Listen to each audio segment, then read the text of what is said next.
One of the biggest pain points we see advisors and planners have is getting data into CRM. And we've really seen three different solutions, or I would say situations that exist today. One is they frankly just aren't getting the data in, or they're putting in extremely limited data.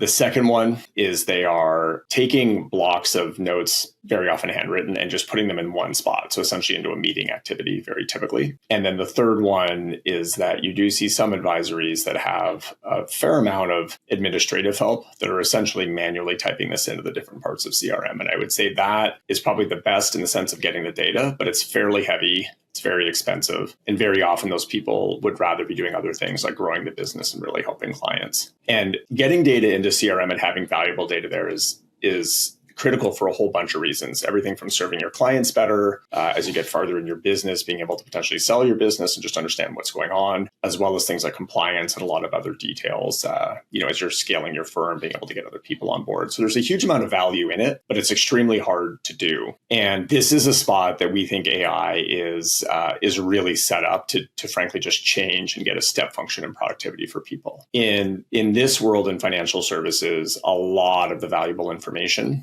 is sitting in conversations. So it's essentially detailed conversations people are having with clients, everything from about the financials going on, but also a lot about the personal and what's going on in their life and their goals and concerns. And so because AI and automation can extract that for you and get it into very specific pieces where there's answers to specific questions there. And that enables you to basically not just get it into CRM very easily, but also put it in the different places in CRM. So you can separate your tasks from what we would call the financial profile or the client profile of a household from the different information that's coming out in meetings. And then the power of once you have this is if you're going to go in and talk to a client that you may not have seen for 9 months, or even someone else in the firm has to step in because you're out and talk with that client, they can very quickly look through and understand what was the client supposed to do since you last talked? What did they get done? What were you supposed to do? What did you get done? What's the context from the last meeting? What was the client concerned about? What was going on? And essentially they can walk into that meeting with all of the knowledge they have that almost makes it feel like they've had that relationship going for quite a while. And this is how we see firms scale from handling, let's say, tens or low hundreds of households to much more people. And even while they're scaling, have better and better client relations because they know more about them and they can remember it. And for anybody who's dealing with this now,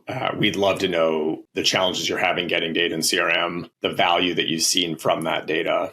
And essentially, if you have a great way of doing it today, we'd love to hear about it as well. So put something in the comment or reach out to us on DM.